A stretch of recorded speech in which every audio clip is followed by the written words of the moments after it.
ಪದೇ ಪದೇ ಹೇಳ್ತಿದ್ದಾರೆ. ಬಹುಶಃ ನನ್ನ ತಾಲೂಕಿಗೆ ಹಿಂದಿನ ಬಜೆಟಲ್ಲಿ ಘೋಷಣೆ ಆದಂಥ ಲಿಫ್ಟ್ ಇರಿಗೇಷನ್, ಕೊಣ್ಣೂರು ಒಂದು ಲಿಫ್ಟ್ ಇರಿಗೇಷನ್ನು, ಆಮೇಲೆ ಕಣಿಯಾರ್ ಲಿಫ್ಟ್ ಇರಿಗೇಷನ್ನು, ಅದ್ರ ಬಗ್ಗೆ ಎಲ್ಲೂ ಉಲ್ಲೇಖನೂ ಇಲ್ಲ, ಏನೂ ಇಲ್ಲ. ಹಾಸನದ ಹೆಸರೇ ಇಲ್ಲ. ಇವತ್ತು ಬಡ್ಜೆಟ್ ಅಂದರೆ ಇಡೀ ರಾಜ್ಯದ 224 ಕ್ಷೇತ್ರದ ಅಭಿವೃದ್ಧಿ ಬಡ್ಜೆಟ್ ಆಗಬೇಕು. ಇದು ಬಿಟ್ಟು ಕೇವಲ ಕೆಲವರ ಅನುಕೂಲಕ್ಕಾದಂಥ ಬಡ್ಜೆಟ್ ಅಂತಕ್ಕಂಥದ್ದು ನನ್ನ ಅಭಿಪ್ರಾಯ. ನೀವು ನುಡಿದಿದಂತೆ ನಡೀತೀವಿ ಅನ್ನೋದು ನೀವು ವಾಕ್ಯನ ಹೇಳೋದಾದ್ರೆ, ನೀವು ಹಿಂದೆ ಬಡ್ಜೆಟಲ್ಲಿ ಮಂಡಿಸಿದಂಥ ಒಪ್ಕೊಂಡಂಥ ಕಾಮಗಾರಿಗಳಿದಾವಲ್ಲ, ಅದನ್ನು ಮೊದಲು ಕೈಗೆತ್ಕೋಬೇಕು ಅಂತಕ್ಕಂಥದ್ದು ನನ್ನ ಮನವಿ. ಯಾರೇ ಆಗಿರಲಿ ಏನಾರೇ ಇರಲಿ, ನಾವೇನು ಪರ್ಮನೆಂಟ್ ಅಲ್ಲ. ಆದರೆ 224 ಕ್ಷೇತ್ರ ಪರ್ಮನೆಂಟು.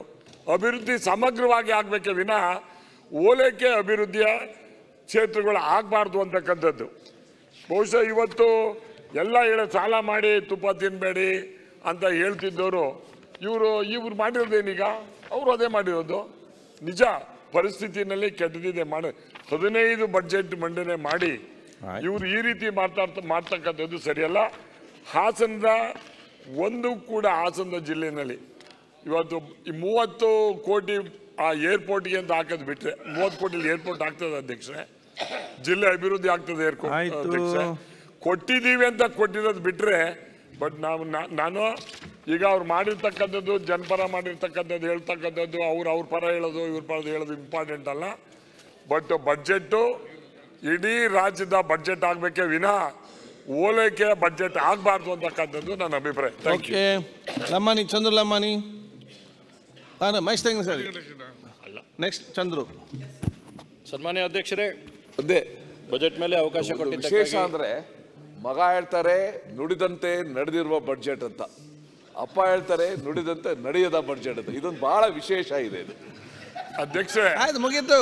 ಅಲ್ಲ ಇರ್ಲಿ ಒಂದೊಂದು ಟೈಮ್ ಇರ್ಲಿ ಮಾತಾಡ.